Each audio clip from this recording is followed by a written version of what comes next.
And we are we're live. We're live. We're live.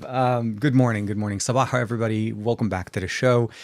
Today's episode is Andrew. Well, I don't know why I'm a little bit confused. Okay, I gotta get this start at the beginning. I'm still used to saying Saturday morning with tech. So, Sabah, everybody. Welcome back to the show. This is the Android Bay, episode 108, if I'm not mistaken. It is on February 12th, 2022. Another 2 kind of a thing. Although the 22nd, I think, will probably be the most ultimate 222 day of the year. Today's episode is actually a little bit different. Obviously, this is after the Unpacked event that just happened a couple of days ago, and Samsung announced everything under the sun when it comes down to their devices. We're talking about the S22, S22 Plus, S22 Ultra, which is really a Note. So it's really two S22 series and a Note, not really three S series of devices this year. Next, of course, we had the Tab S8, which was, again, heavily leaked. So we saw about the S8, the S8 Plus, as well as the S8 Ultra. And they had some interesting combinations and some really interesting incentives to get people to basically jump in and be able to get them. I'm going to share with you guys one thing that I think some people may not be aware of. Now, this may be specific to the US, but I want you guys to check this out so that you know maybe there is something similar in depending on the market that you're in, and if you're still thinking about picking up a device. I see a whole bunch of our friends in the chat already. Finn is in the chat. Good morning. Sabaha, welcome back. Greg as well. And of course, Chemi's in there. And Dalit Lazino, good morning. Sabaha, hope you guys are doing well. One of the other things this week, which was really interesting, is the Infinix Zero 5G. This is a budget smartphone around the 250 euros. That's really interesting from Infinix. It's actually specific to the markets, not available everywhere, but for where you're able to pick it up. My recommendation would always be pick up the orange one because it actually has that nice little fake leather textured background, different than the one like as you saw it with the with Juan Carlos's video. Sorry. He picked up he received one that was a little bit more of a reflective back, and mine's a little bit more orange. Mine got in later, so I wasn't able to push out my video right at the announcement. But the other thing that also kind of came in was the TCL 30V. Now, this one came in yesterday, and you probably saw a whole bunch of influencers, at least in the US, that posted about it. There was a nice little package, I would say basically a love package from TCL for all of their fans. And the best part about it is they included a blanket, a brand new light, and what you can see right there, that little bit of a heart sitting there. Obviously, this is a little bit of an homage for Valentine's Day on the 14th, on Monday. But it's also because that was also included in our kit. They included a ring light, but it's in the shape of a heart, obviously for Valentine's, that will also be able to help us to kind of up our game when we're trying to create content using the brand new TCL V30. And if I'm not mistaken, sorry, it's right there. So the V30 is a 5G $300 phone from Verizon. It is the first 30 series from TCL to release in 2022. They announced it at CES. So I'm really excited to start seeing some devices come out.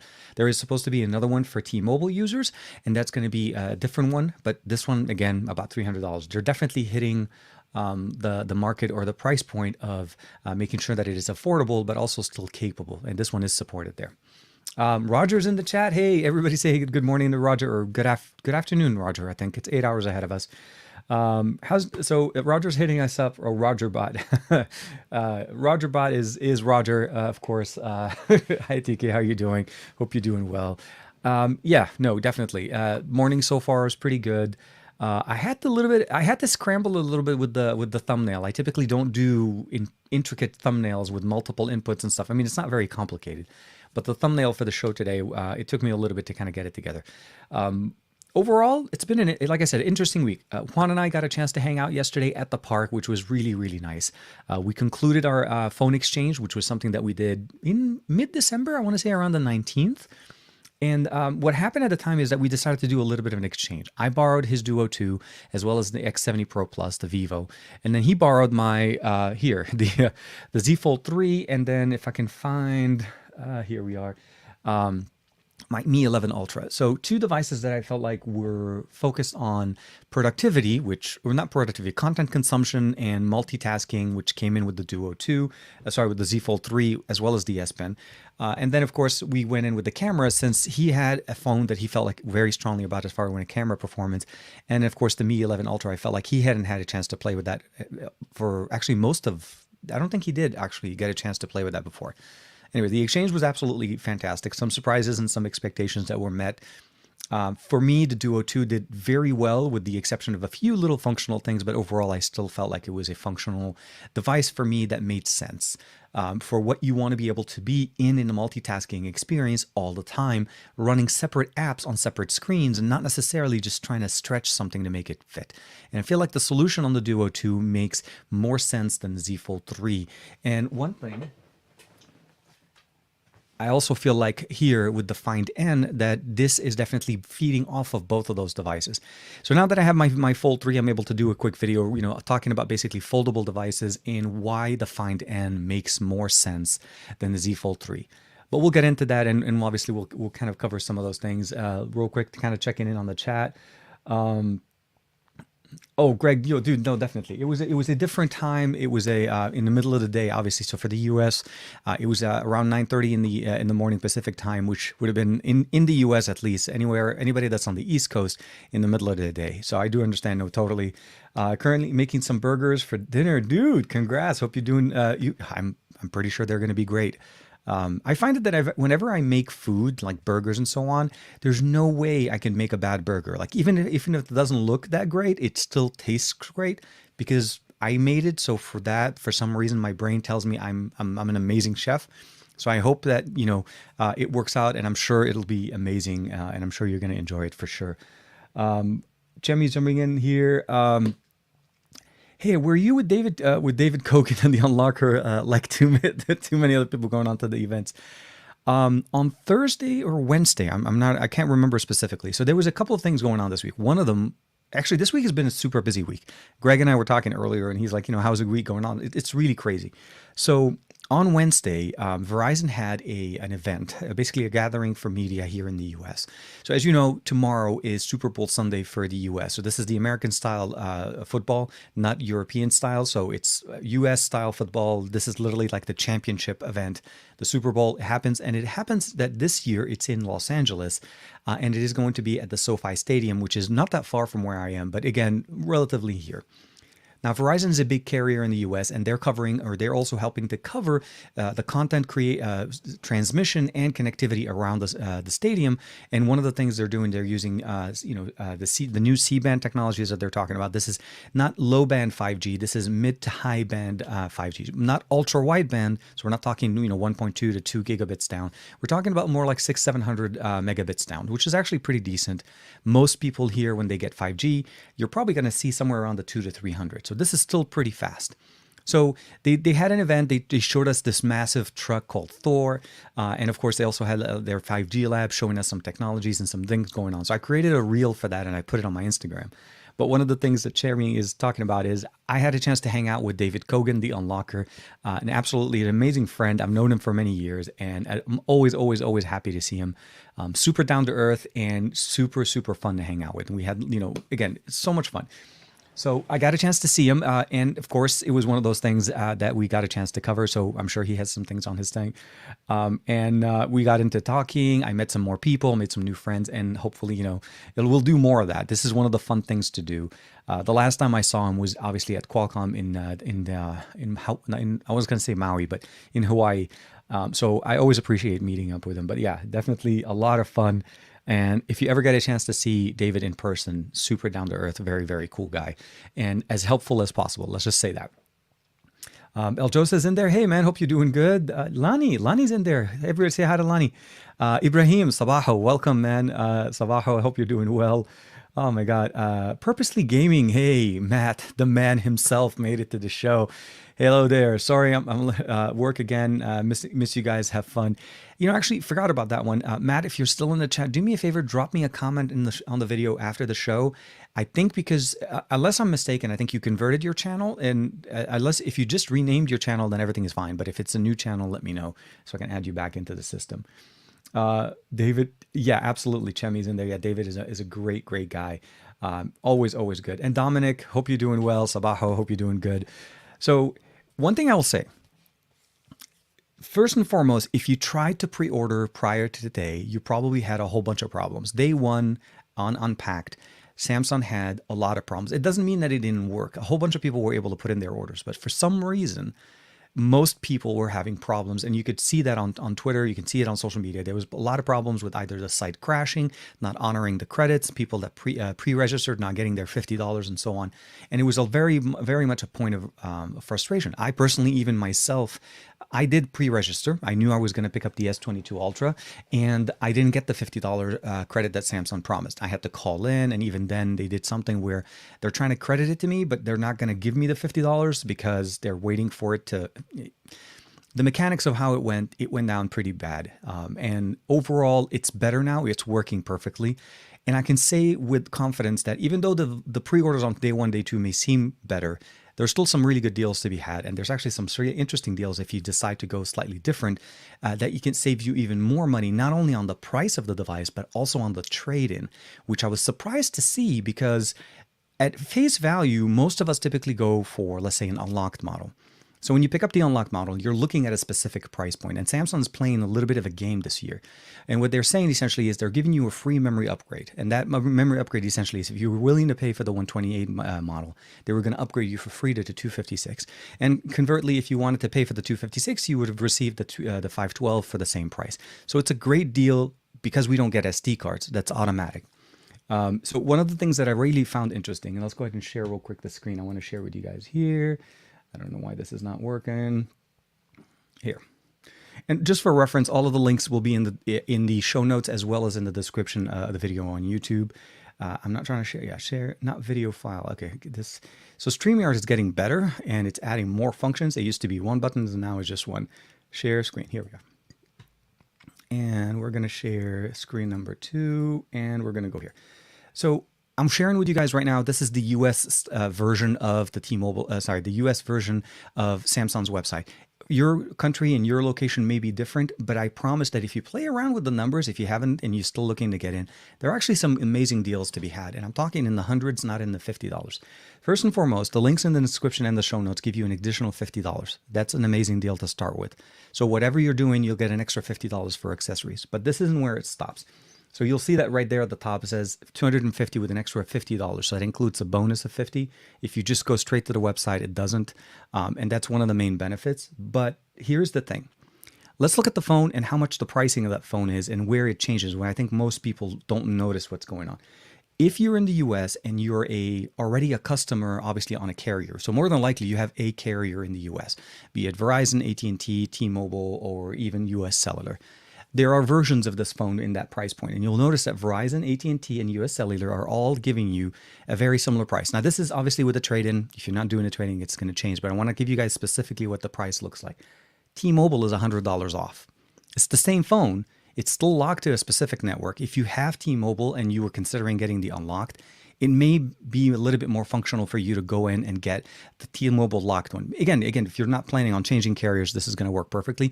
Also keep in mind, though, if you're on T-Mobile for a month or so, you're able to unlock this phone to work on other carriers. So you can SIM unlock the phone without unlocking the carrier-specific version of the phone.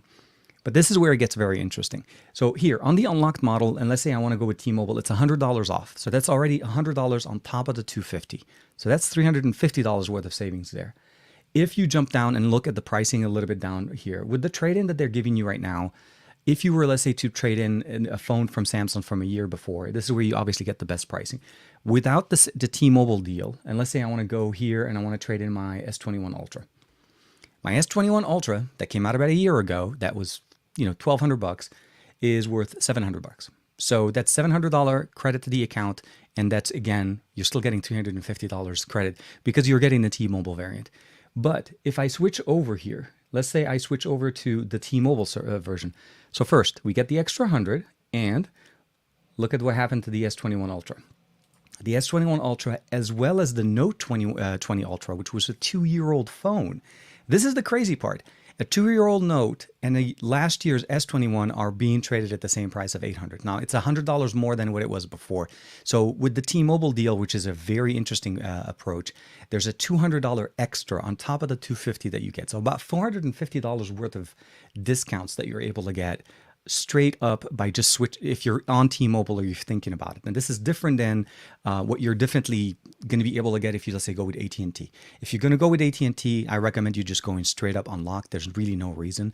The only reason I was even considering it, and this is what I ended up doing for myself, again, I'm paying for all of these out of pocket. Any dollar and any penny I'm able to save is a benefit for me. So the 250 plus the 200 off not only got me to be able to get the 512 gig model, but I was also able to save $450 off the order, on top of the fact that I got, again, to be able to trade in my S21 Ultra. I don't need to keep, and this is, again, my situation. I don't think everybody will be upgrading every year, but I think the Note owners, the people that have the Note 20 Ultra from 2 years ago, may consider upgrading to this version of the Note 22 Ultra, or the S22 Ultra. And with that, T-Mobile gives you an extra 100, so you're still getting a decent price, and that's actually a very good deal on a Note that's 2 years old.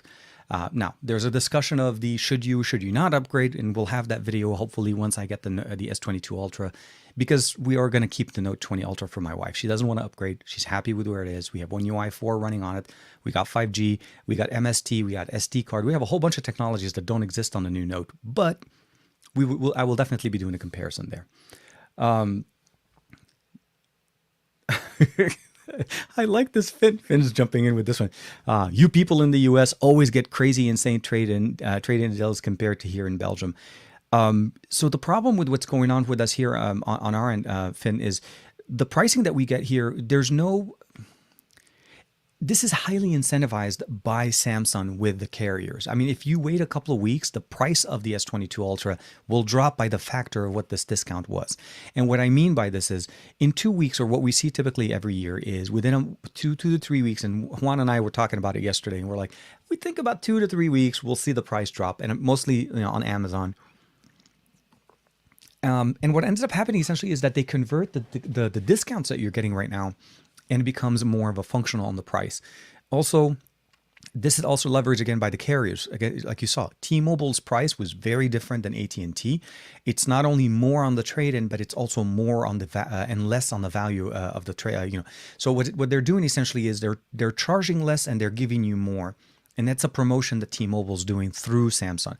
But again, there's a lot of negotiations and things going on. So yeah, typically we have those deals, but it's a weird situation. We don't get these type of deals on devices that are not Samsung.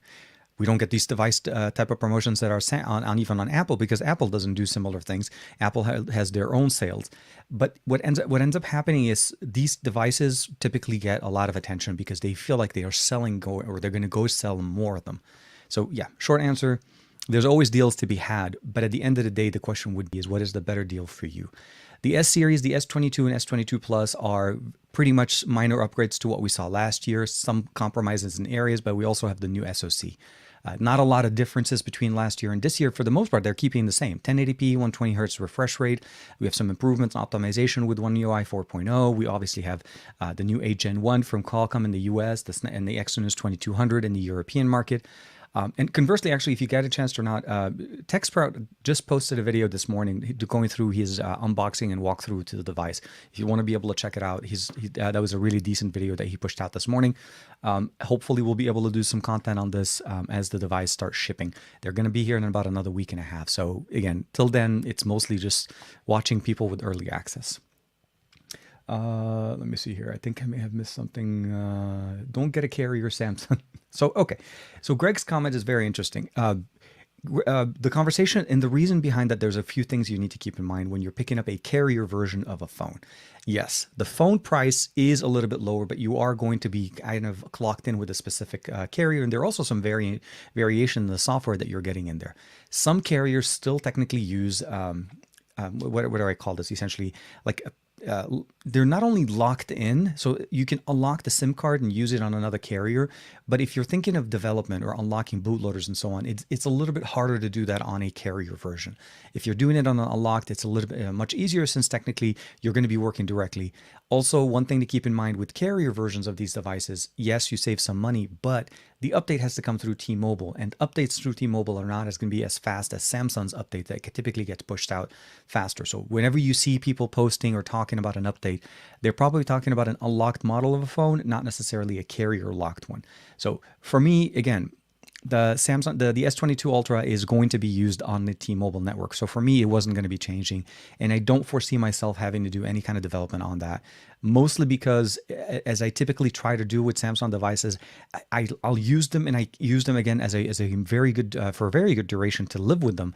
But there's going to be other solutions and other things that we can keep in mind as well throughout the year.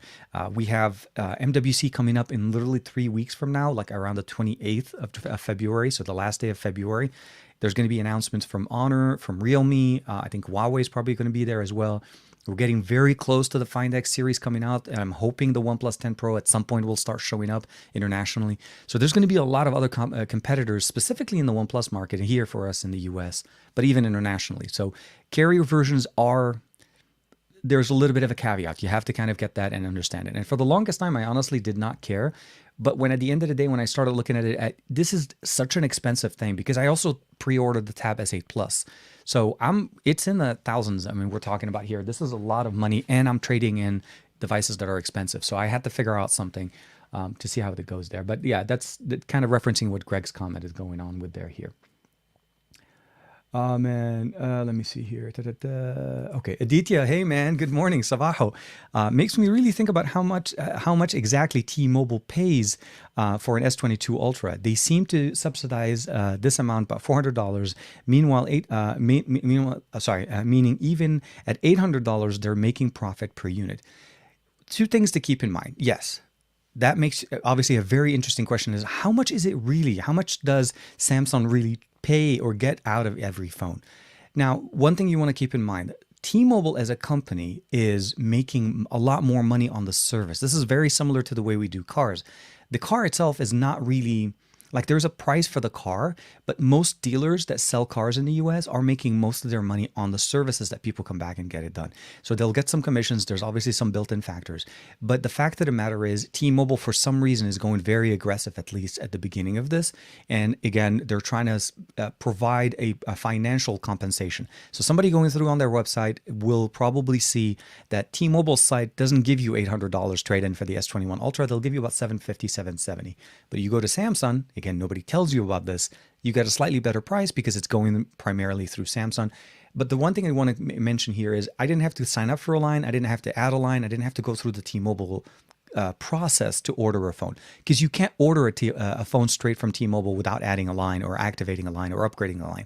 There's also that little bit of a caveat, but obviously there's tons of money to be made. And there are some massive deals being done.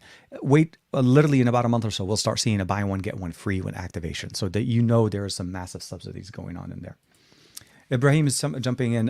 It was also interesting to see that the teardown of the S22 Ultra and the S22 Plus, the linear motor, the haptic motor, the new haptic motor feedback, has been built into the bottom speaker assembly. So typically, as you guys know, the haptic motor is separate, and this one, it seems like they're changing some of the components where they're moving it down.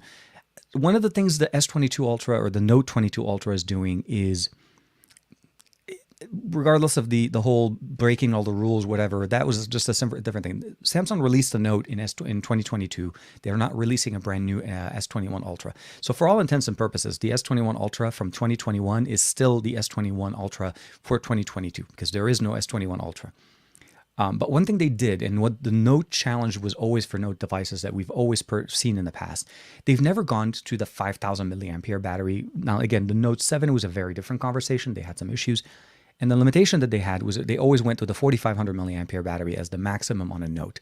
This year, they're giving us the Note, and they're giving us a 5,000 milliampere, as well as the faster charging. So there's going to be some interesting the new technologies in here. And of course, combining maybe certain housings in there to be able to get that space back, keep the S Pen, and put a bigger battery, and still give you the faster charging.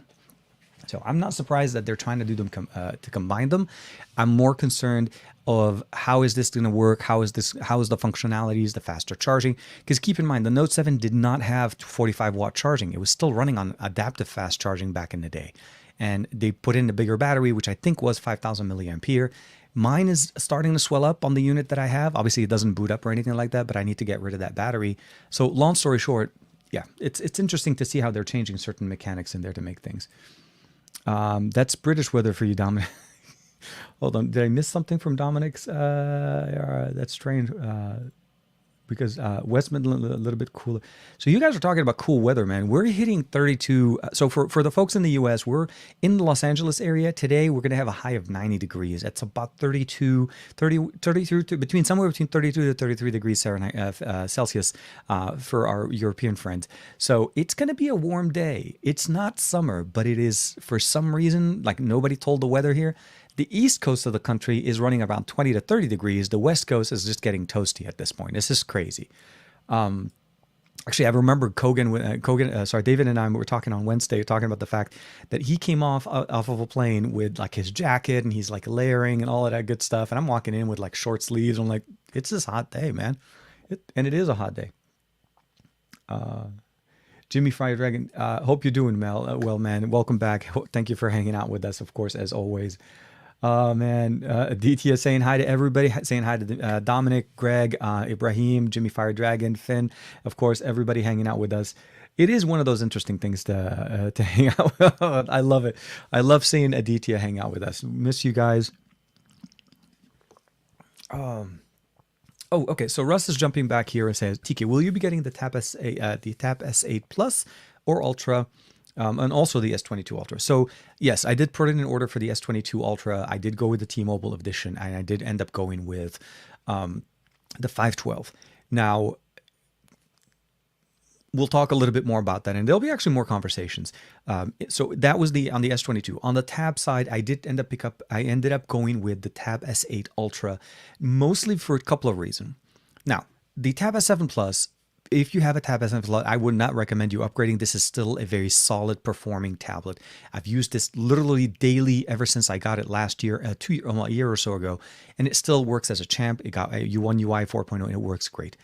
If I was going to upgrade and I started looking at the lineup of the new tabs that they had, for me, the Tab S8 is not necessarily that it's not a good option. I think it's the best bang for the buck, especially for the experience. You'll actually be able to get it at a very reasonable price.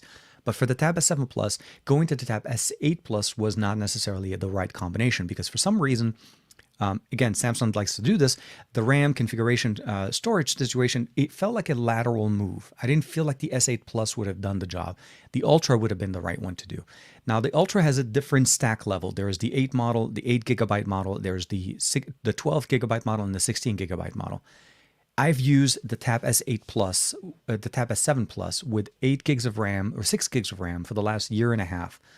I've had no problems at all. There was no reason to go any higher. I went with the entry-level S8 Ultra. It came with a free keyboard cover, which gives you the ability of getting that laptop experience. So now it actually becomes functional. It's a $350 investment there that just comes with the case. On top of the fact that I got a trade-in for about $700 on my Tab S7 Plus, and I got an extra accessory there to be able to get another cover for it. So long story short, yeah, the S8 Ultra and the Tab the Tab S8 Ultra and the S22 Ultra are in order. And hopefully, obviously, there'll be some really good content coming up there. I'm trying to plan for things. My kicker for this is here.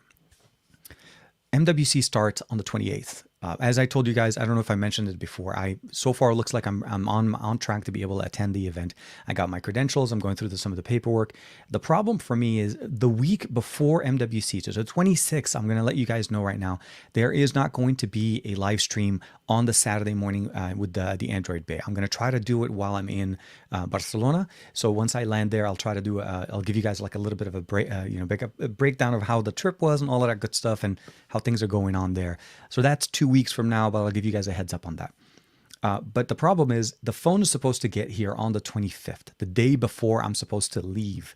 So the content's going to be interesting, and we're going to have to see how that kind of weaves in between the MWC coverage and the phone coverage and the tab. So I may be a little bit later, but it'll give me a little bit more time to experience it, and I'll share with you guys, of course, how things are going there.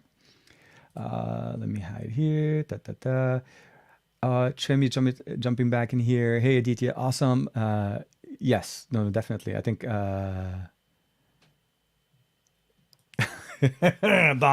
Donald's bringing up the conversation. You know what? I'll be very honest. I'm not very big on obviously on football. Sorry, American style football. It is a sport that I follow. I'm more of a basketball, baseball kind of a thing. But I do typically, like most Americans, tune in for the Super Bowl. So for this one, I'm actually going to be rooting for our home team. Obviously, being here, SoFi, it's in LA. It behooves me to actually support the team. So for me right now, hopefully, I'm really hoping home advantage kind of plays a massive factor for us, and hopefully we'll see how that goes. Is that how it's going to go? Obviously, it's going to be settled on the field, but we'll have to see how the teams kind of perform. The stadium looks amazing. The entire energy around LA is very much focused on this, and Verizon for definitely sure is not only going to be there but broadcasting, helping. They're going to give access to people to be able to do multi-view also on their applications from the actual game itself, so you can actually enjoy the content and really experience it. So we'll see how that goes. Let me know which one you're on, by the way. Let me see here. Hey, Grounded Dan is kicking it with us. Hey, man, hope you're doing well. Marilyn, hope you're doing well as well. Dan, Grounded Tech, our buddy, and hope you're doing well, man. Hope you're having a good weekend. And I think it's 4,000 plus on the Note 7. Okay, so I'm not sure I think Russ is answering your question. So here, Dan's saying, instead of the S Pen, I would have loved the Ultra with the headphone jack and expandable storage. That would have made more sense for an Ultra phone. So this is the thing that's confusing for me. You're right, absolutely. The additional S Pen, the concern is it's not an S22. This is really a Note 22, but they're naming it as an S. And the naming convention is as confusing as it can be on any product title, because no one is ever going to see that phone and think that that's an S series. They're always going to say that this is a Note. They see you pull out an S Pen, they're not going to think this is an S series. Samsung is really trying to confuse people, and they've done an amazing job of that. But the problem that I'm having with it right now is that anybody looking for an S22 Ultra really has no option in 2022. The fact that they decided to, as a Note upgrade, since we didn't have a Note in the 2021 year, so from a Note 20 Ultra to the the Note 22 Ultra, which is what we have right now, we lost a few things. We lost the SD card, and we also lost the MST functionality. So Samsung Pay, if you guys know, in early 2021, they decided to cancel or no longer support MagStripe. That's the ability of using your Samsung phone to pay at terminals that don't necessarily accept Samsung Pay or Apple Pay or Google Pay, anything that's NFC based as a payment process. So they took that out of the S21 series, and that's one of the reasons why I uninstalled and I no longer use Samsung Pay. Samsung Pay to me makes no sense. Those functionalities were not only taken, and I think to Dan's comment in here is it. Yeah, I'm totally with you. Ultra should mean the best of the best, all features included, not all features but the good stuff out. A good headphone jack, and again, not only MagStripe but also having the ability of just keeping functional things like an SD card. The memory upgrade that Samsung's doing right now is a little bit of an interesting approach, because what's happening is this. I typically go most of my devices before the SD card disappeared. I've always gone for the 128 model. I never needed more. My media always got offloaded to an SD card, and I never needed to have to worry about it. I switched from one phone to the other. Memory card goes from one phone to the other, and it works great. 2021, when the S21 Ultra came in, I needed to go to the 256 model, not because of the fact that I just wanted more storage, it's because I just had no SD card. So the loss of the SD card is forcing us slowly but surely to start going for higher storage capacities. In this year, Samsung's giving storage capacity bumps for free. Anybody that we were going to go for the 128, they're giving them the 256. So they're getting us used to having that much more storage on our phones. Like for me, I ended up going to the 512. This is literally the first device I've ever purchased with a 512 gigs of internal storage capacity. I've never had to. I've always needed to buy devices with SD cards because those are the things that make sense to me. An SD card is so much more functional. And for me, because I switch phones all the time, it was more of a functional things to do. And one thing I'll say that I have that I'm really appreciating with the P50 Pro, which most people don't realize, that Huawei still supports expandable storage, even on their flagship devices. There is a nano memory SIM card. It's the size of a nano SIM card, essentially your standard SIM card size. And they've created memory storage capacity for that on their phones, and they've used it for the last few years. This is not new. So the fact that Samsung, as the biggest company that they're trying to be, don't include the charger in the box. They do support faster charger, which, surprise, surprise, anybody that has purchased anything within the previous years did not have a 45-watt charger in their box. So that's an extra $30 to $40 expense. So what I'm trying to say, short answer is, the compromises and the recipe that we have in here, we have a Note instead of an S. We don't have SD card, and we don't have things that we were there before. Like I said, MagStripe. So yeah, I would have hoped I honestly was hoping that the SD card was going to make a comeback. I honestly was hoping that Samsung will be like, well, wait, we realized that what we did with the S21 was not going to be there. This is going to be the best that we want to offer. We're going to put back the SD card. And no, none of that happened. Again, it was a storage thing, and they're trying to get people to move on to higher in more capacities and so on. So we'll see how that goes. Maryland's jumping in. Windy and cold with snow flurries in North Texas.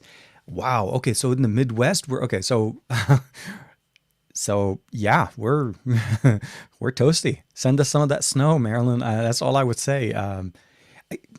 It doesn't make sense. It's unseasonably hot. It's just really weird.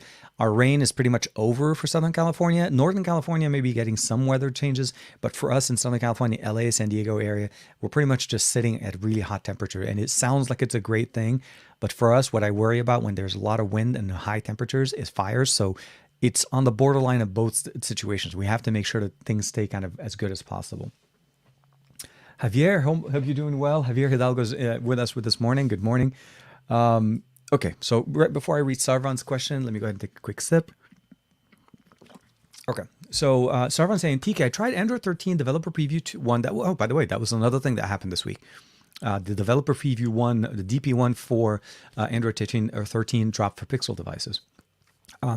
It's obviously incremental to Android 12, especially 12L if you've been on the beta for that one. But somehow it feels smoother and refined, more refined than Android 12. We have to keep in mind there's a couple of things that are going on with what you have right now. The problem with where we usually get, actually, I'll take it back. Ever since Android 12, the developer previews from Google have been surprisingly stable and surprisingly usable, which is something that I couldn't have said for Android 11, 10, or any of the previous years. Typically, developer previews are massively rigged with bugs. On 11, we had a little bit of a design change at the beginning when they were changing, getting us a little bit more used to Material U. Like we started with stock Android, and then we jumped into this funky mode in the middle of it, and then we jumped to Material U at the end. This time I actually kind of, I'm with you on that one. I installed it on my Pixel 4a. I know it's not necessarily the strongest of devices, and I don't think the Easter egg is in there, but it does feel very, very nice. And even on the Pixel 4a, the more, I would say, not necessarily like RAM conscious, but not essentially the most powerful Pixel on the market. It works very, very nice. But it's also because of the fact that we are not running with the full build of Android 13. This is still early. Some functions that you may see in here may not even make it to the end, so you have to keep in mind. I didn't want to report too much on it because I wanted to wait to see when actually we start improving some more visual stuff. Are they going to change things in Material U that'll be a little bit more obvious for us? The profile configuration that they gave us access to, again, early access to. And I don't really think 13 is going to be the dramatic change that 12 was. 13 for the most part is an incremental upgrade. So this is why you feel a little bit more comfortable and smoother. You probably also installed it on a fresh install, which is a new device. For me, it was a situation like that, and always makes the phone run much, much smoother. Whenever we start fresh with nothing on it, it always works nicely. So let me know which device that you have it installed, Sarvan. Like I said, I installed it on my on my Pixel 4a. Greg is saying, it is hot. Like I said, it is a hot day. It's 10 o'clock right now. Hold on, where is, so it's like when you have too many things, let me see what the temperature is. Wrong thing. Let's see how it is. Yeah, it's already about 75 degrees right now, and it's 10 o'clock. So that's kind of like the inclination of where it's going to be. In my area, we're going to hit about 87 to 90 degrees at about 3. So we're on the incline. We're definitely moving up, and we'll have to see how that kind of goes there as well. Russ is jumping back. TK, I know that the S21 Ultra has almost the same sensors like the S21 Ultra. Absolutely. There's not a lot of differences there. But do you think Samsung is optimizing the sensors? Also, what do you think about the 4-year of Android updates? I think what's going on is this is pretty much Samsung just kind of copying. We kind of anticipated that a little bit when Google started extending their promise of device support. Samsung devices, and I'll say this because there was there's a gentleman I was talking to over on Instagram, and he's upgrading from the Note 9. Okay, so keep in mind when that came out. This is his upgrade cycle every 4 years or so to upgrade. most people that buy these devices, they're paying money. These are expensive devices. And I think when we talk about the fact that, what are you paying for at that price point? Is the hardware really worth that much? Well, yes and no. You have to understand the approach of what devices do. And to answer your question, Russ, I think this is something that should have been happening before. The fact that we have devices that cost $1,200, $1,300 that get dropped off the update cycle the moment they reach 3 is just doesn't make sense. People that buy expensive devices like Notes or S series typically carry them for much longer because these devices are not going to suddenly become bricks on the day one. Like this is no longer like it doesn't stop booting Android the moment the S22 Ultra launches. It just, again, keeps getting updates at things as time goes on. So the short answer, that's what I'm trying to shoot for.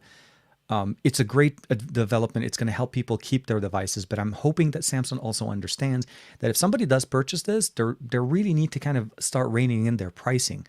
The S22 Ultra is not a cheap phone. It is not cheap. It starts at $1,200, and we're waiting to see how the pricing is going to change once they start. The discounts stop, and then the devices are starting available for people to be able to pick up from stores. So, the answer for me is at least at this point in time, the optimizations and the improvements on the camera sensor are going to be minor at best when it compares. And when we speak of this device, I need to be very clear, and I'll make sure to focus that in my videos, that I am not talking to S21 owners. I am not talking to anybody that bought a phone in 2021. I am probably going to talk for the people that bought the S20 Ultra, the people that bought the Note 20 Ultra, as well as the people that are probably rocking a Note 10 and a Note 9.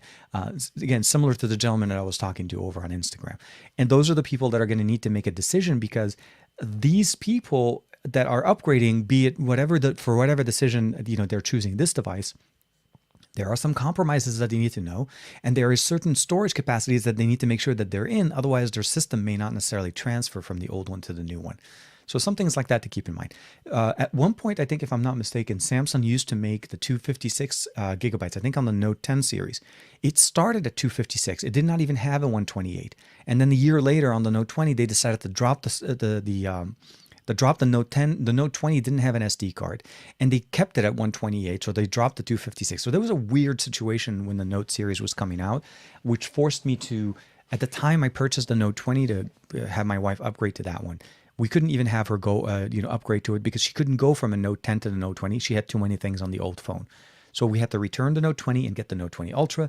That kind of brings in a whole bunch of other conversations to kind of explain how you make things go. So yeah, there's still some things to keep in mind. But I think it is where basically it depends on what you're coming from, and we need to make sure to speak to the right users. Ibrahim is jumping back. Well, that's the fact that you're drinking cold drinks with ice. It's a warm day, and yeah, it's not sponsored by TCL, but definitely I really like. So here, let's see, can we get it to focus? My TCL mug. This came with the holiday thing, and seriously, one of the best. It keeps things cold, and it keeps us, just hanging out. The reason why I kept it cold here, obviously here in the office, just to kind of give you guys, with all of these lights and doors closed and the computer running and so on, after about an hour or so, it gets a little bit toasty, and I don't want to turn on any aircon or any fans in here to start kind of making things go. So, but yeah, keeping it cool. Like, you guys are keeping me cool. You know what I mean? We're all hanging out together. Let me see here. I think how late am I? What time is it? Oh, wow. Okay. I'm about 13 minutes late on the comments. Let me see here where we are. Let me jump. Okay. So here, let's jump back into the screen share, screen share. And we're going to go add, boom, boom. So in the US, depending where you are, there's a few different price availability. If you just go for the unlock, which again, I personally recommend you going with the unlock if the price was not that bad. The device itself, let's take it in, and we're going to say no. We're going to say no trade-in. Come on, I don't want to do this one. Where is one? Okay, I think there should be an option that says, oh, here it is, no trade-in. So in the US, the S22 Ultra, okay, we always need to have to go back, and there's some color issues. So it's $1,200 for the 128, but they're doing this promotion where they'll give you the 256 for $1,200. So you notice 128 and 256 are the same price. The 512 is $1,299. So for $100 more, okay, you're getting make sure that you're getting the 12 gigs of RAM, not the 8. as well as getting the 256 gigs of internal storage. So you're getting, well, on this one at least, you're almost getting like 3 times the size, right? So for the price of the 256, you're getting 512. And in reality, there's only a $100 difference. So you're quadrupling the internal storage from 128 to 512 for about 100. It's about $25 for every 100 gigabytes. Well, for every iteration that it multiplies. So it's actually not a bad deal considering the fact that this is the 512. Now, one thing to mention, this is not the 512 16 gig model. This is the 512 12 gigabyte RAM model. There's a difference in those price. The 16 gigabytes is going to go to the 1 terabyte, which is unfortunately sold out, and that they're not showing us the price at all in this point. And that one only is also available specifically through Samsung. There's a few color options available. The standard 4 colors are going to be available through carriers. The 3 custom colors, which are going to be available in early March, are all sold out. And not only that, you can only get those in the unlocked model. So a little bit different on the pricing. Hopefully that makes sense.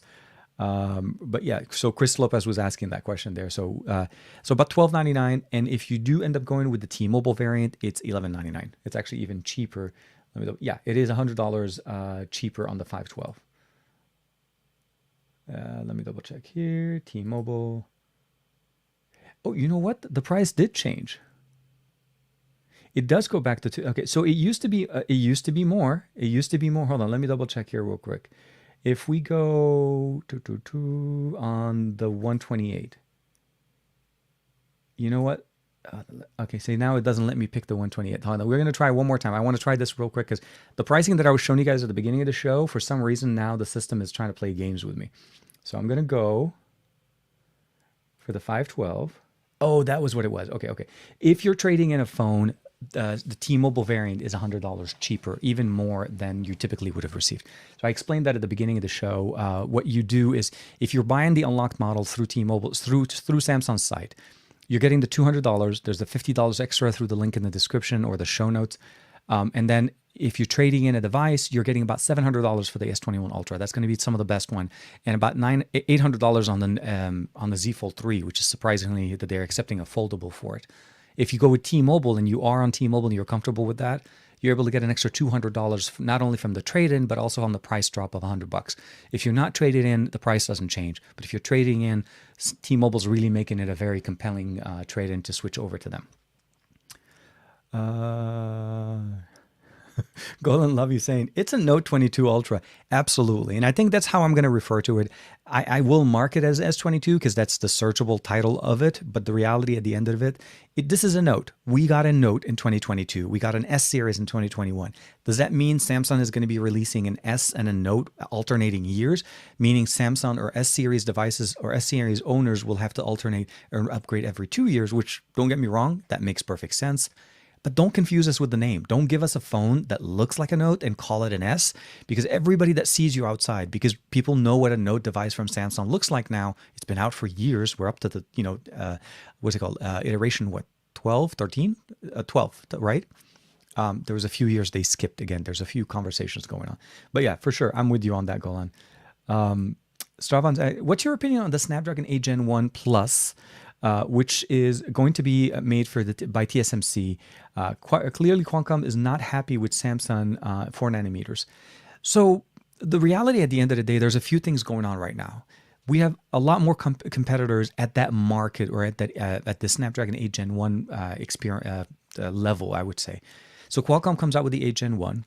And then, of course, MediaTek comes out with the Dimensity 9000, which is pretty much a very, toe-to-toe kind of a approach to the 8 Gen 1's architecture. They're using the same ARM architecture there, the ARM X2 architecture. And then, of course, you get Samsung coming in at the same point, and then Samsung's trying to bring in AMD with their configuration. Now, one thing I'll probably say this. The Plus typically is more so some optimizations to what we typically get. It's not going to be something that's going to be a big change for us. Having somebody else going in and building, using the TSMC built architecture there, I would probably say we need to see how it actually performs. Early numbers, what we're seeing right now, it runs hot. It needs to be throttled. It needs to be configured. There's a lot of things going on. The reason why I was mentioning TechSprout earlier this morning is he put out his video on the S22 Ultra talking about the Geekbench score that he pulled out of the S22 Plus, not the Ultra. And it was in the 800s on the single core. And when he tried to turn on, advanced processing, the numbers start coming out weird. He had a better performance on the single core, but the multi-core dropped. So there's a few things to keep in mind. These devices are still new.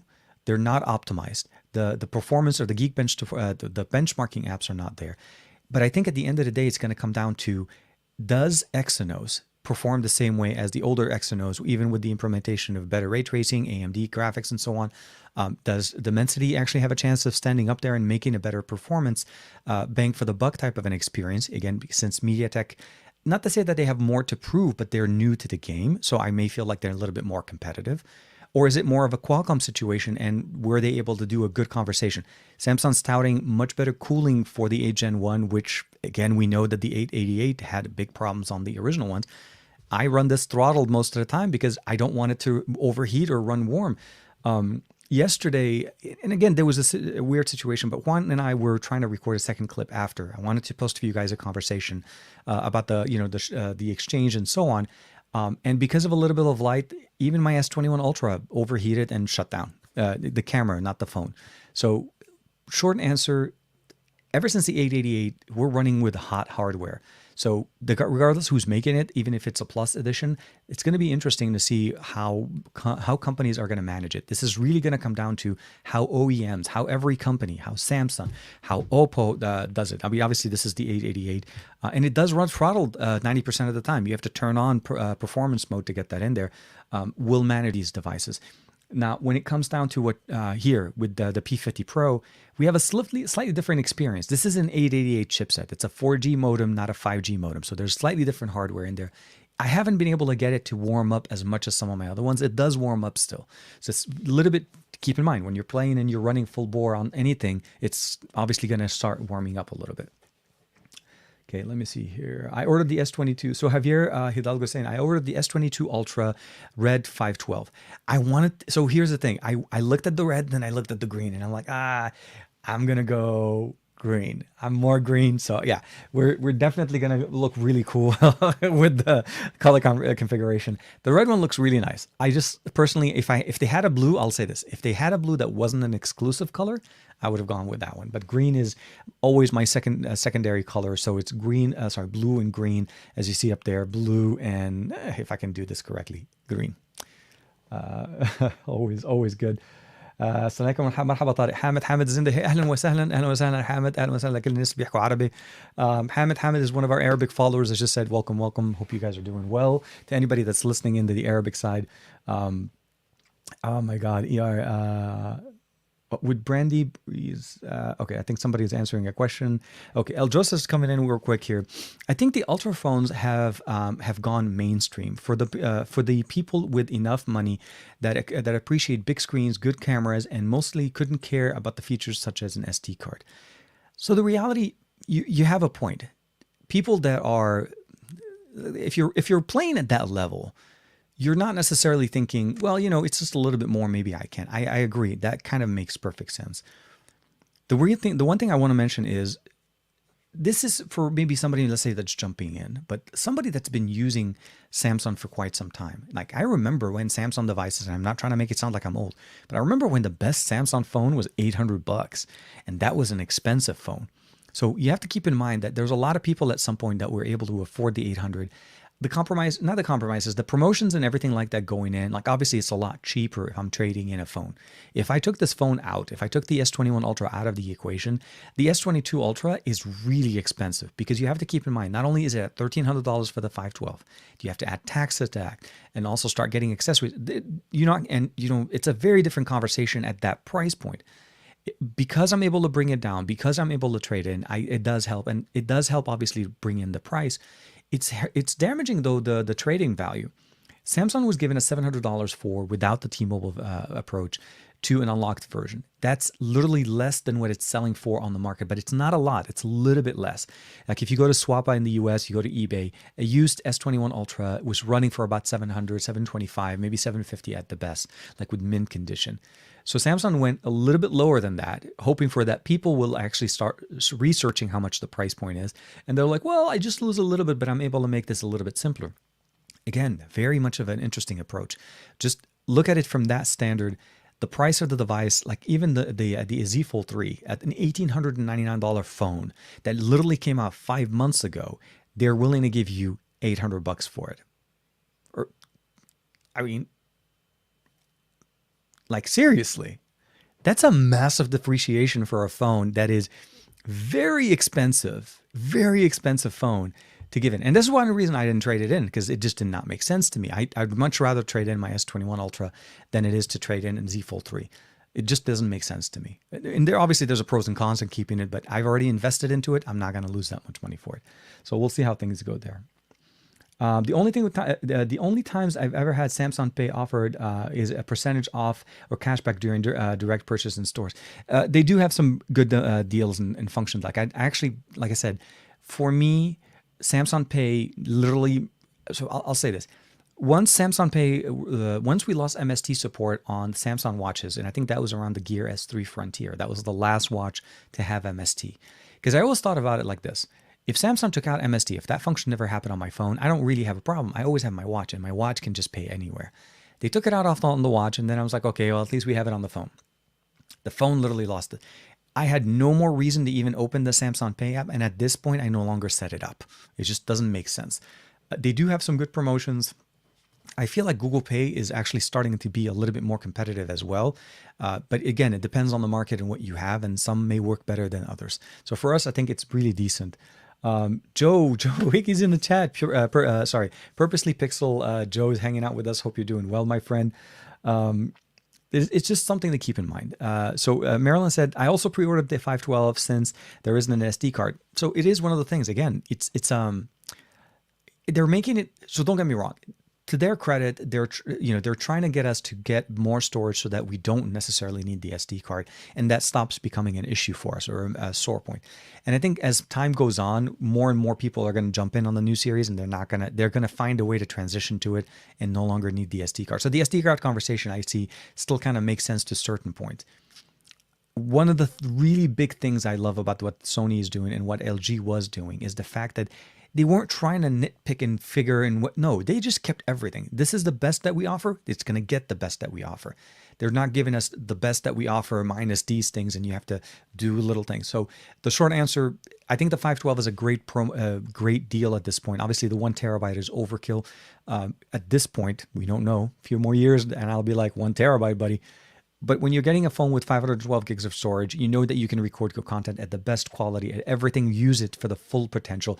And you're rarely ever going to be able to get to the level where you overflow or you fill up the storage so that it starts slowing down. So your phone's going to live, again, for those years that you're going to be getting it, the 4 years of software updates, you're not going to be disappointed. I think it's going to live very, very well. SD cards, Earl, I'm with you, man. SD card for the win. I think this is something that it is underrated, and people are maybe getting used to not having it, but it is absolutely something that makes perfect sense for anybody, especially when we're talking about mobile computing.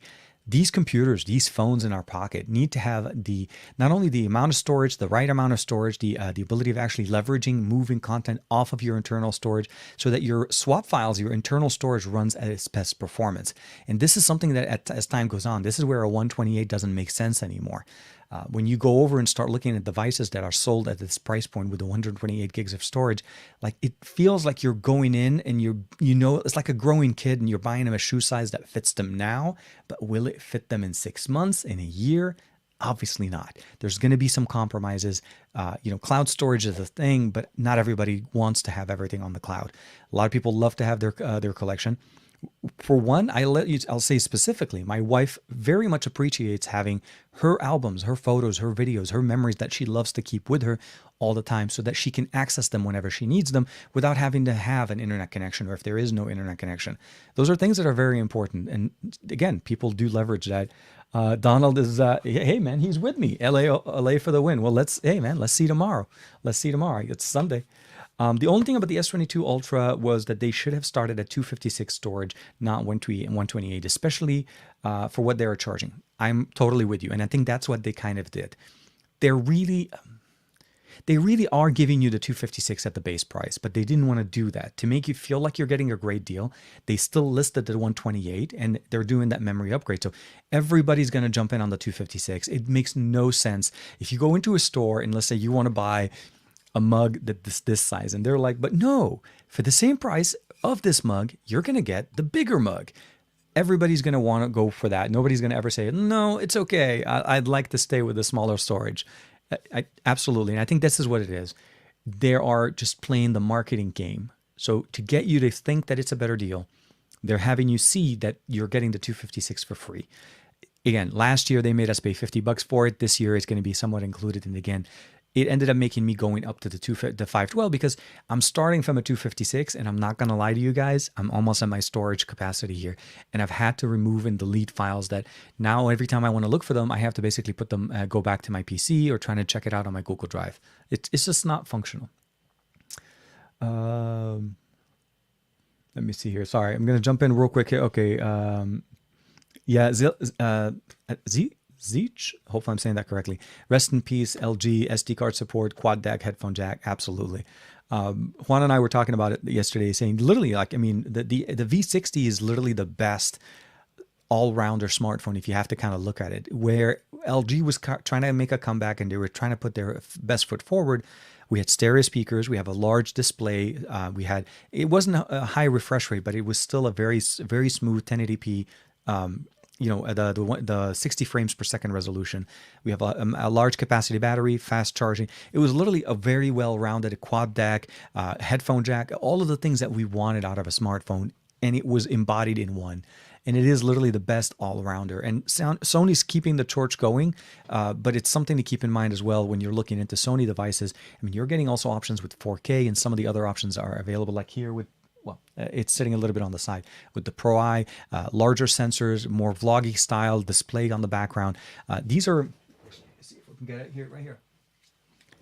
This seriously is now, to me, the best phone on the market. From the sense of features and what you're getting a 4K display, you're getting the ability of using an external display to use for camera functionality.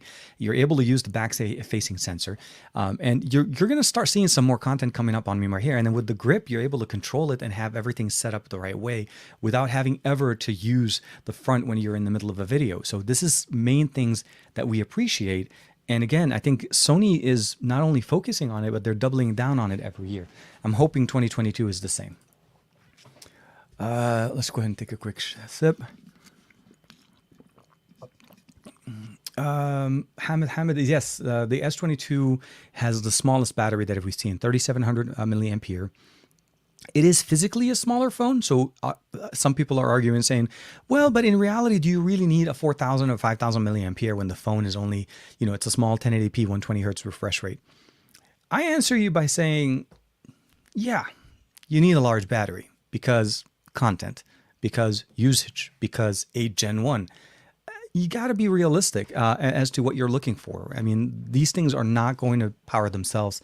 And the S22 of all three is the only one that charges still at 25 watts. The Plus and the Ultra are both at 45 watts. So charging it is still going to be slow. So, well, relatively, not super slow. But yeah, I'm with you. Dan says, miserable here in the UK today. It was nice initially, but then the rain came through and ruled all my plans. I'm sorry, man. It kind of, like I said, it depends on how the weathers are, and it's a weird situation. On paper, it sounds like it's a great thing where we are, but this type of heat in this summer, in the spring where we are, I don't even think we're in the spring yet. So we're technically still in the fall, but again, 90 degrees in the fall. It's a little bit hard. TK, any ideas when Android 12 will be coming to the Xperia 1 Mark II and Mark II? Okay, so this is a great question. Xperia 5 owners or Xperia 5 Mark III owners, one step back. Sony teased Android 12 for Xperia devices on their socials. I happen to have somehow, I don't know how, I'll say this much. It could be because I have early access to the hardware. I was able to use the Xperia 5 Mark III a little earlier. I got access to Android 12 a little earlier than everybody else. But from what I understand, there is currently certain builds I think is in Northern Europe that they're starting to see it. So it's starting to roll out. It's rolling out very shortly. The problem with it, I don't know if they're having problems with it as far as rolling it out. So the short answer, every time I ask Sony, their answer is soon. I would imagine it within the next month or so. It shouldn't be too hard. And I think you're going to get it way first, way ahead of US variants of the 5 Mark III or even the 1 Mark III. Now, last year, the 2 years ago, we saw Android 11 come over to the 1 Mark II in January, February of the year. So I'm hoping that this pace is still going to be coming up very soon here. So, and everybody else got it before us. But they started releasing it in December. So it was December, January, February. We got it in February. So if that kind of is the rough estimate, I would imagine you getting it sometime by the end of this month, early March, at the least. Obviously, since we're already on the 12th, it would have to be at least within a week or so. But I'll still keep bugging Sony here on my end. I'm only able to talk to Sony US, so the EU and the obviously Asian Sony PR, they may know more. But I'll also actually maybe check them out and maybe see what they have at MWC if it hasn't started to actually showcase some of those on the market there. Okay, let me see here. Here. So Finn, jumping back, I believe they should have called it the S20. They shouldn't have called it the S22 Ultra. The Galaxy Ultra, first one, the new Note S or the S or the 22. Just so that just the Galaxy Ultra, maybe even saying that the best phone that they've ever offered. The reality is, yeah, it's an interesting, like I said, very confusing, very off-brand conversation. And the statement to say we're breaking the rules, they're not really breaking the rules. They're just confusing the rules, realistically. So it's very interesting. Russ is asking real quick, Kiki, can you include when you get the Tab S8, when you get the Tab S8 and the S22 Ultra, if they support third-party 45-watt charging, also if the 45-watt is only activated only with USB-C, or does it have to, C to C or C to A? I'll have to double check for that. Yeah, I have quite a few chargers that are gallium nitrate chargers, gang chargers that are supposed to support 65 watts and higher. So I'll definitely test it out and see if we're able to use third-party chargers as opposed to having to buy a Samsung charger.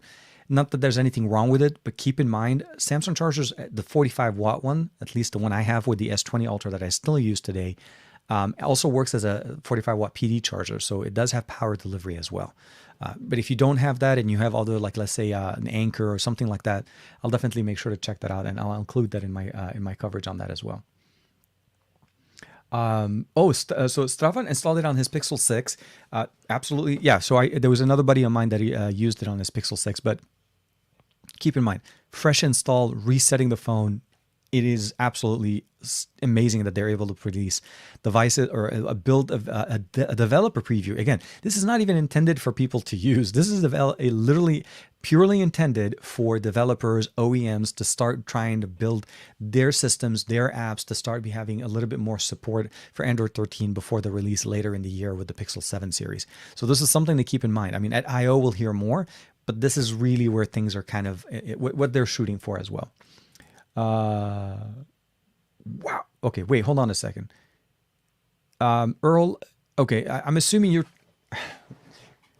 Let's hope... Okay, Earl Owens is saying it's 41 here in Tacoma, and I'm talking about probably Tacoma, Washington, which is what we have here. So 41 is really cold if it's Fahrenheit, and it's super hot if it's Celsius. So I'm hoping you're talking about Fahrenheit, but I would imagine, Washington being, more of a cooler weather, being that it's further north than where we are there, of course. Oh, man. Okay, let me see. Maybe I think I'm quite a bit behind. Hold on, 10, 11, and we are.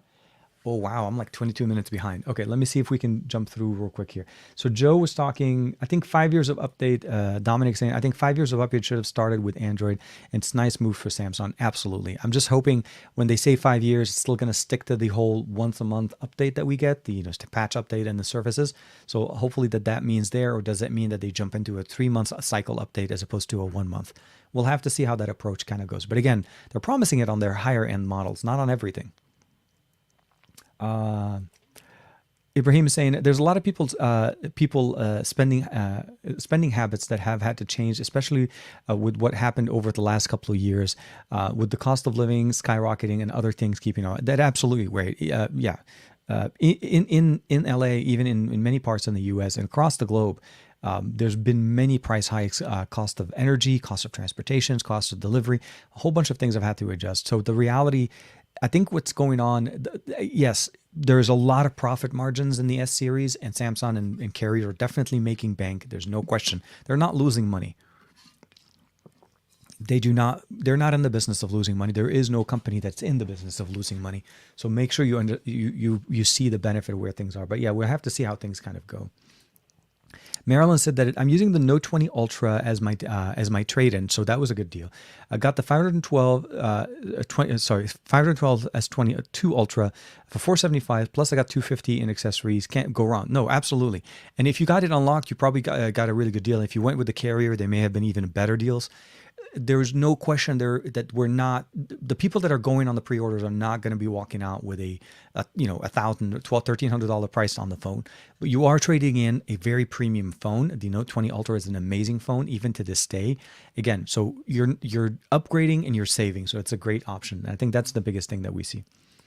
5 years, Aditya is jumping in here. The 5 year support is good and all, but unless we make battery replacement more user accessible, easily available, or change battery tech, charging tech and keeping them usable for that long is going to be a little bit of a challenge. So what Aditya is covering right now is obviously battery life cycle, charging faster, degradation of battery performance, degradation in battery storage. One thing that I'm having a hard time wrapping my head around lately, at least, is battery degradation on my Tesla. Now, this obviously is a slightly different thing on the phone, but this is a car that's less than a year. Actually, I take that back. No, it's less than a year old. I got it at the end of March in 2021. I'm not even at the year mark yet. 90% of my battery on the Tesla a year ago used to mean 315 to 316 mile. That's the percentage of mile that they use for the range. So that used to be my 90% capacity. This morning, as I was charging my car earlier just to get my car fully charged for the next morning, my full charge now is at 298. Not my full charge. My 90% is down to 298. I have inadvertently lost about 18 miles or so that typically would have been there. So my battery is at less than a year old. I haven't driven like 30,000 or 40,000 miles, but I'm already starting to see degradation. And he has a main point there. How do you make your device last 3 to 4 years and still maintain good battery life? The 8 Gen 1, the 888 are very powerful, but they're also very power-hungry processors. Throttling is one.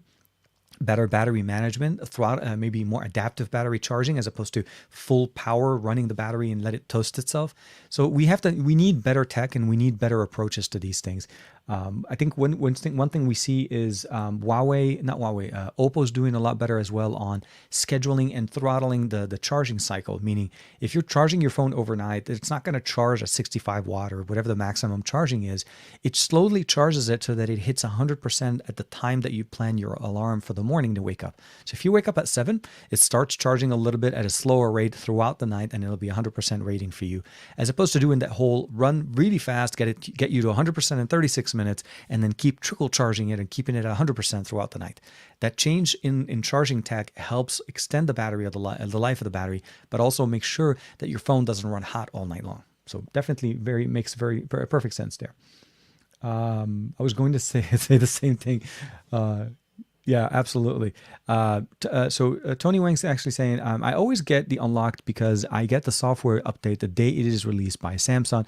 I use my phone on T-Mobile. So this has been my carrier situation. I've been doing this for quite some time. The thing that came at the end of the day, again, I was ordering a Tab S8 Ultra and the S22 Ultra.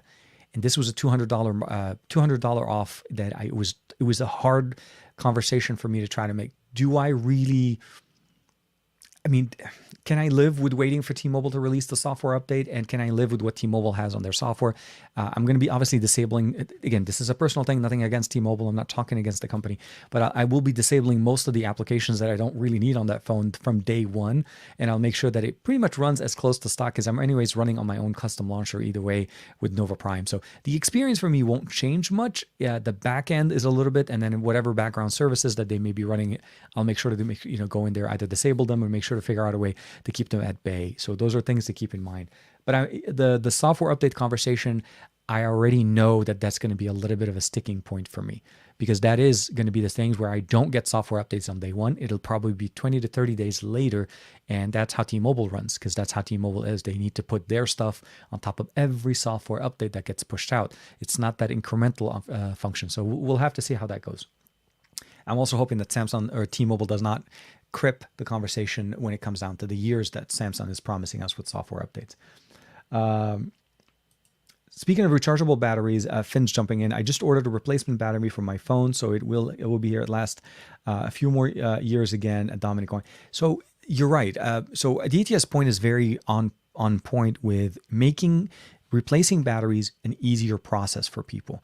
After 4 years, I promise you that the battery is not going to run at the same capacity. So being able to do it yourself, like the Note, I want to say the Note 4 was the last one that had a replaceable battery. And seriously, you could still buy a replaceable battery and still run that phone at 100% capacity battery today, although not the latest software update, and still enjoy the content off of it for as long as your phone can handle it. So it's one of those things you have to appreciate. She's never said that at DT. Oh, we always appreciate. Okay, so let me see if we can. Okay, Dominic's jumping in here. We will be getting an S22 Ultra with with the 8 Gen 1. Hopefully, its bootloader unlocked since the Exynos. Unlocked with the sorry. Hopefully, its bootloader unlocked since the Exynos when released here. The bootloader is unlocked, if I'm not mistaken. Exynos has had much better development in unlocking bootloaders earlier than Qualcomm variants for many years. It used to be the other way around. But now, yeah, if you have a Qualcomm, more than likely in the US, with the exception of OnePlus devices, and I'm hoping that stays the same, you're pretty much getting a locked bootloader out of the box, and you have to basically wait to unlock it. Last year with the S21 Ultra, Samsung had it to where if you unlock the bootloader, the camera stopped working, but they were able to find workarounds on that. So it's not impossible, but I would, if you're eager to unlock your bootloader, I wouldn't do it on day one, mostly because of, again, till development is up to par to catch up with what's going on, and they can get everything working. Because the last thing you want is to lose camera functionalities. Let me see here. I was disappointed to see that the standard Tab S8 is an LCD screen. It's that approach. Dan is jumping in. It's really more about how do they get you to choose and pay a little bit more to go to the next one. So the question would be is, you get a little bit bigger battery, you get a bigger display, you get an OLED panel with the S8 Plus. And I think those are the things that kind of get you into jumping into the next size. But you have to keep in mind, it depends on what you're doing on your phone. LCDs are not a bad technology. It's not very power efficient like OLED, obviously. The whole panel lights up when you're using it. Even if you're using it just to show a small logo in the center of the actual panel, the whole panel is on. That's just how LCD works. OLED has the ability of saving you battery and, of course, better color representation. But I also feel like LCD for outdoor usage may even perform better than OLED, and that we'll have to see how they kind of run. But it is something that I think Samsung, they have to make the entry level not feel very comfortable, because if they made that one feel very comfortable, they would be competing against each other. And I think this is more of a, I would say, marketing at best. But yeah, it's harder. Let me see here. Tika's online exclusive colors will only be in online stores. So Tika, sorry about that. So Tika, the online colors will only be available in online store will they ever be released like on the other four? To my understanding, and with historical colors, no, those typically do not come out. Samsung has done it. They did that with the S20 FE, and they did that with the S20 with the. If I'm not mistaken, there was a few other colors as well throughout 2021. So yeah, no, these colors, the three colors that we're talking about, if I'm not mistaken, let me double back real quick. So the graphite, the sky blue, and the actual red, not the burgundy color, are going to be exclusive to Samsung.com. And I think this is where and the problem with this is, like, let's say you want to go with a T-Mobile variant. Let's just jump into here. Let me see. Are we able to pick a color? Yeah, those colors disappear. Once you start looking into variants like Verizon, yep, colors disappear. I'm just double checking just to kind of double check here. The colors, yeah. So yeah, purely exclusive and only available on the unlocked models. So that's mainly why you only get them from Samsung. Because if they're not available in the variants version, like if there's no custom color for Verizon right now, then it won't be available later on Verizon. So yeah, hopefully that makes sense. Russ. Oh wow. Okay, I think I hit a weird button. Okay. That blue, man. Okay, so in the 100+ times that I was trying to order my phone, the S22 Ultra on Wednesday, I'll say that it took like 90% of them was with that. And I did not realize at the time, like in the first few orders, that the delivery timeline for that was March 8th. which was literally about maybe a week and a half later on. Now, it's not a big deal if you really want that color, but at the end of the day, I always think about this. My phone is in a case. My phone has a cover on the back, so you can't even see the actual plating. Now, obviously, the phone is the same color. I got the graphite, I think, last year, or the new color Samsung invented last year with the black color. But when I have my devices in cases and I'm using them on a daily, it's rarely ever that I'm going to see the color on my phone. So at the end of the day, I kind of looked at it. I said, look, if I ever do take the phone out and I'm showing it on camera, I would like to see the phone and I would love to see the color green on it. I would have loved to see the blue color. That was the color that came on the Note 7. This is why I always love bluish colors. But I wasn't really thinking that it would make perfect sense for me. And again, like I said, the $200 kind of shifted me over to T-Mobile, which took those colors out of the conversation. So the green one ended up being for me. But I'm with you. The blue is absolutely fantastic there. Michael Peppertech, hey man, hope you're doing well. Interesting that the retail price of the S8, the top S8 Ultra is $1,399 plus $350 for the keyboard case. If you don't go with the pre-order deals for the tab for the Galaxy Book Pro 360 inch, it's the same retail price for the 512/16. I think they're really trying to make the tablet or the Tab S8 Ultra function and give you that tablet feeling. The fact that they're including it with the order, they're forcing people to live in DeX mode. They want people to use it like a laptop. And I think this is the big part. It has expandable storage, a massive display. I think the 8 gig is pretty decent and should be more than enough for most people. But if you do want to get the higher one, you're more than welcome. Add an SD card to that sucker and then you're pretty much set for as much as you'd like. With the foldable keyboard that they're including in there, they're really more trying to get you comfortable and thinking of their tablet as laptops more so than think of them as basically standard tablets of the way we use them. So I think that's a good solution, and hopefully there's going to be some improvements in DeX that I'll be able to check out once we get the devices, because those are things that I like to use. Next Stock makes perfect sense for me because DeX lives in there, and this is what they do. They make it so that your phone is your laptop, not just a phone. You can do so much more with it. But yeah. Russ, Samsung should release the Aura Glow and the Phantom Silver. Oh my God, those colors! For those some of us love colors, absolutely. Yeah, no, we need more custom colors. I'm a little bit interested to see if they ever do the whole bespoke thing here, but I don't know how they could do that because they can't really combine plates.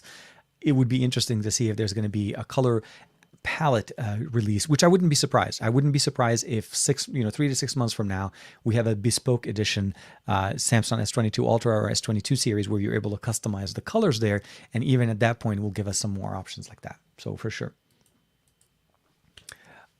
That being said, I probably would take the Tab S8 Ultra for the higher resolution display, higher refresh rate, versatility, and better tablet than Windows on the go basically on the go for 360, the GoPro 360. So the approach here again, I think the Tab S8 Ultra, the base level, not the higher end model, the 8128, I think is going to be the best solution of all the ones that you get for the price, best bang for the buck. If you're new to tablets from Samsung, I think the S8 Plus will be more than enough. Offers a lot of the same similar technologies, the high refresh rate, the higher quality display, OLED panel, SD card support, and still very functional at the configuration that it's released there. So I think that one will definitely give you a good deal there as well. Let me see. Okay, here. Finn is jumping back. I think Oppo should also.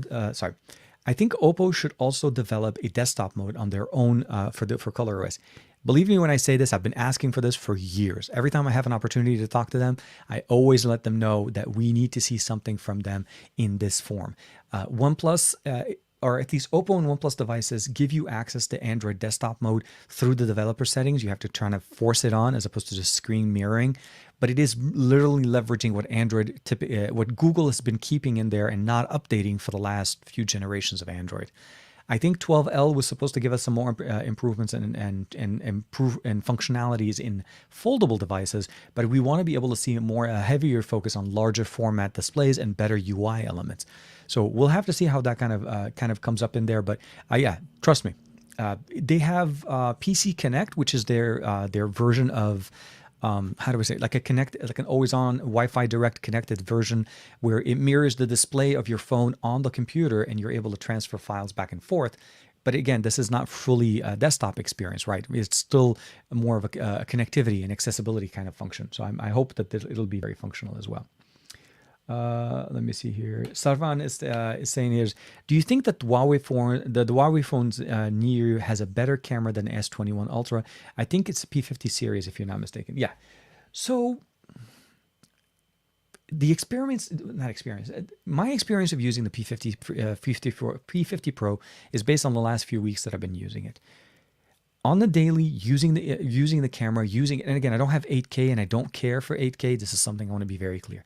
Both of them are running the 888, so it's not a processor configuration, but the camera sensors and the lenses and the camera science that we have behind. I think the P50 does actually perform better than the S21 Ultra as a camera phone. And those are the things this is one of the reasons why when I'm creating content, like I'm creating reels, I'm using this. The Vivo X70 Pro Plus was a better phone for me night and day compared to the S21 Ultra. And that again came out later in 2021. But the P50 Pro is a champ. 4K 60, butter smooth, really nice. Samsung, for some reason, with Android 12, I've been having a little bit of hiccups here and there with the software. The sensors may be great, the telephoto may be amazing, but if you can't shoot 4K 60 without a stutter in the middle of your clip, and you can't depend on that, it becomes a little bit of a hiccup for me. And right now, the P50 Pro is doing it for me. So I've been focusing mostly on that and using it as a daily. Since it's not, it is connected right now, but it's not my daily driver. I need to basically make sure that it works. So we'll see how that kind of goes. Let's see.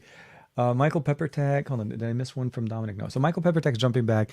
They got a lot of people getting the S8 Ultra with the 25% off and free keyboard per order deal throughout. And then who bought the S22 series?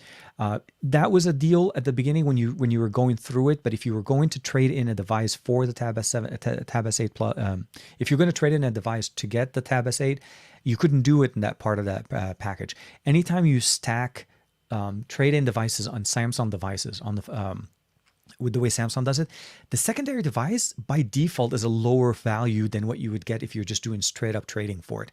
So it's a weird relationship Samsung does. It's almost like they want to force you to order it separately, but it was a good deal. I saw that one as well. Sorry. Rafael Rodin is actually saying, I wonder if people are getting people putting together S22s can ever hope to own one. Okay, let me see here. I hope if the people putting together the S22s can ever hope to. I'm assuming you're talking about the people that are working at the manufacturing the phones, and I don't know where I found this one. 100% UV protection. That is nice.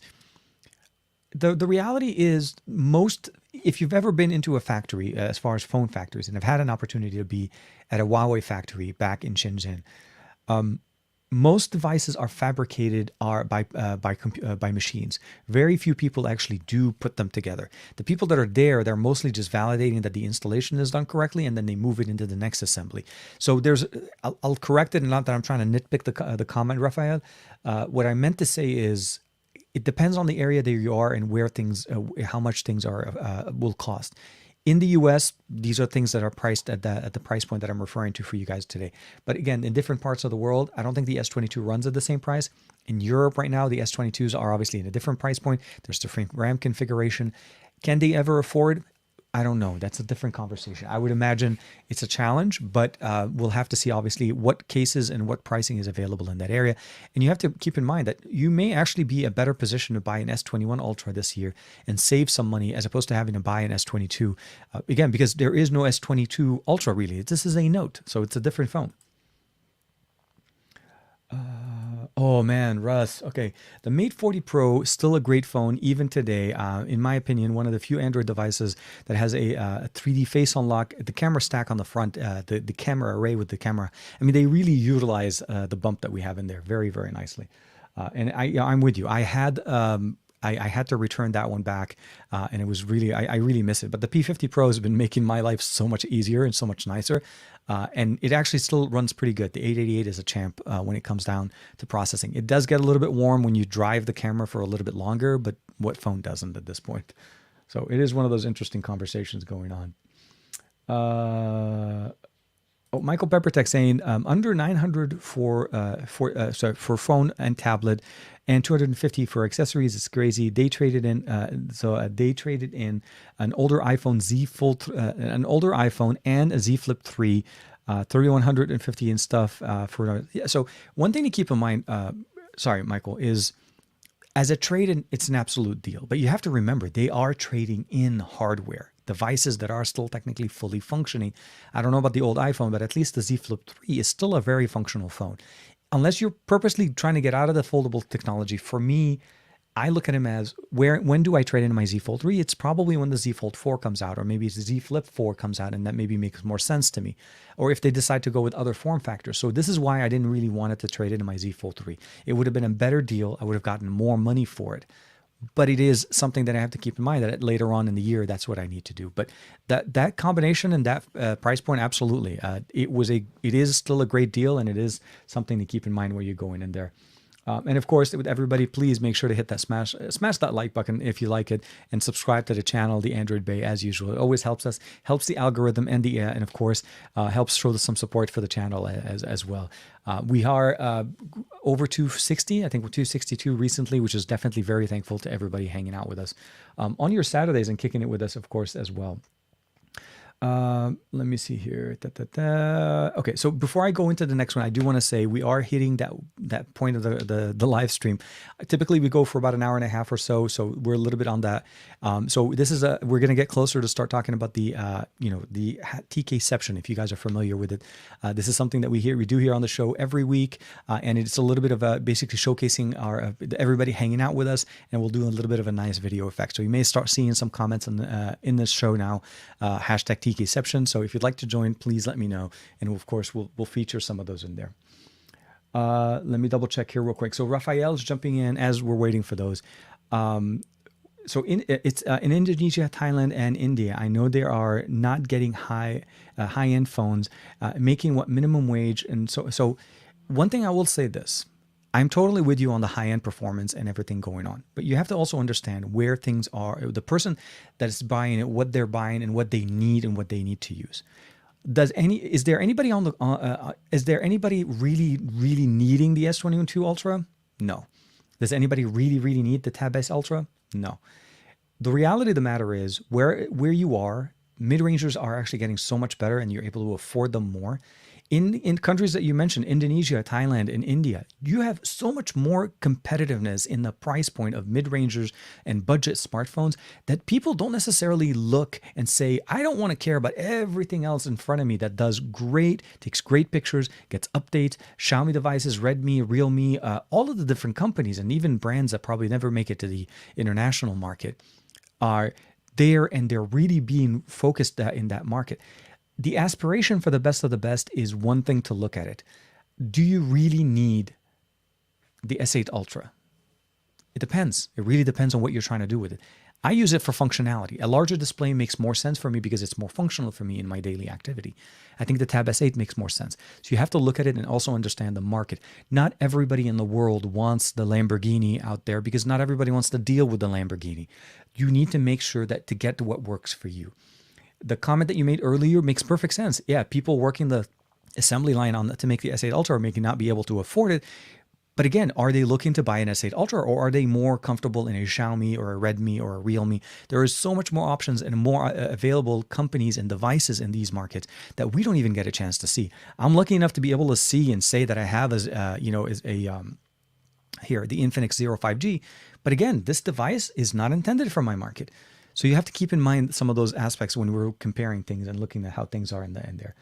Last thing real quick, Russ is saying, TK, are you going to trade in the Z Fold 3 for the Z Fold 4? I think that's the typical plan that I like to do. My S series goes into the S typically, and I'll flip from the S to the Note till the next comes out.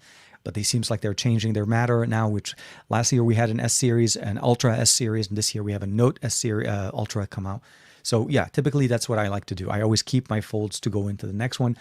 Because what happens is there's always going to be a situation like the video that I want to work for you guys for next week is comparing these two devices. And I would not have been able to do this if I had to decide to trade this in, or depending on when, Juan and I kind of did the trade back as far as the hardware, because this time it kind of went a little bit longer. We usually do it for about a month. And I think we kind of did it for almost 2 months because of the timing and travel and family and a whole bunch of things kind of going on. But yeah, so for me, that's what I'm planning on doing, that at least on my end. So let's go ahead and bring this up here. We're going to do share. And I'm going to start off with Greg, our big guy here. Thank you very much. Share the screen and boom.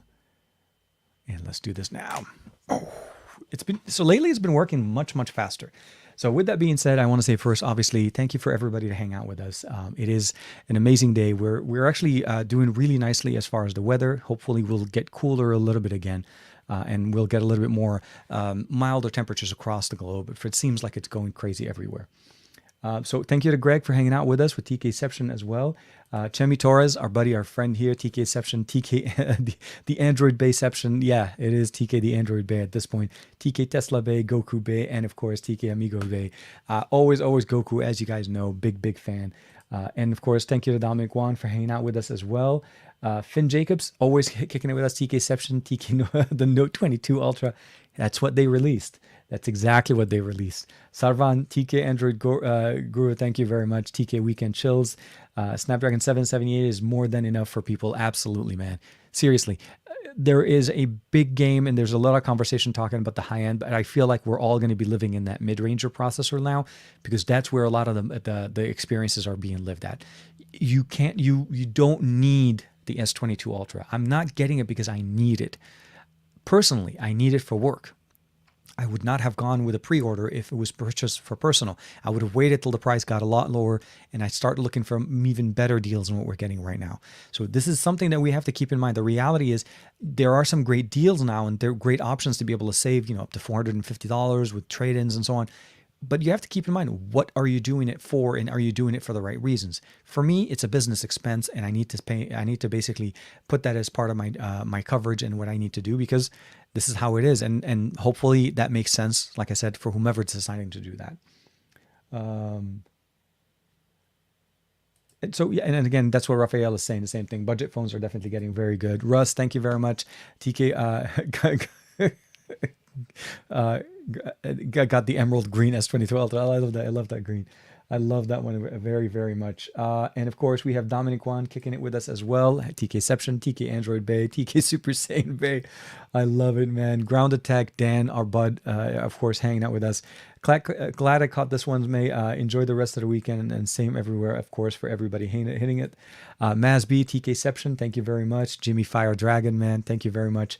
TK Sony Bay, TK Android Bay, Tesla Bay, of course, as always. And last but not least, our man, our Mr. Cumberbatch of our channel, and I love saying this every single time we see him, Aditya Anil, our buddy, TKception, TKR Bay, TK engaging in proper discourse by, it's always conversation. You always have to have a conversation. This is what the show is about. It's not just a show about me talking for an hour and a half. It's a conversation, and it is really a point of reference that I always make sure. And I hope that you feel like this is one of the unique features of what the show does and what it is about. It's been like that when it was called the Saturday Morning with Tech, and it is what it is, the way it is. We have it right now. So Hamid, you got this. Thank you very much. Ma salami, ahlan wa sahlan. So ma salami means goodbye in Arabic. So ma salami to everybody if you're watching us and kicking it with us in Arabic. Seriously, what I would say is it's been an interesting announcement. A lot of hardware obviously was announced. A lot of conversations have been had. But at the end of the day, and I'll say this again, more so for now than later, and you can quote me on this, the reality is nobody really needs the higher end models. The pricing is going up. If you're not trading in something to it to bring the price down, it probably doesn't make sense. Mid-rangers is what we need to start focusing on, realizing what the benefit, the bang for the buck experiences are we're looking for. Because at the end of the day, this is seriously what you're doing. You're living in a phone and you're using it. And, software updates may be important to you. And then some other conversation may be different. Pixels make perfect sense for where they are, $600 and it's an amazing device. It is getting better. It's not, perfect, but no phone is perfect. So the long story that I'm saying is, hopefully more things come out, better things come out for us in 2022. Right now, Samsung is offering a massive amount of deals. There'll be links in the description as well as in the show note if you're watching this or listening to it on the audio podcast later on to save some money. And again, very, very enticing deals. If you're not ready for it now, you can use those, the approach later on, and you'll probably even save more money as prices will change. So always make sure to look around, always make sure to do the research before you make any commitment. It is your hard-earned dollar, and it is something that you need to be comfortable doing. So with that being said, thank you very much for hanging out with me. Thank you for giving me some of your time on this Saturday. And if it, hopefully it's not already in Sunday in some parts of the world.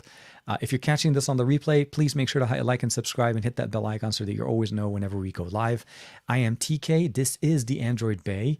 Be safe, stay safe. I'll see you guys in the chat on Monday on the SGGQA with Juan Carlos. And of course, we have the best of our week and another episode of the Android Bay next Saturday. Take care, everybody.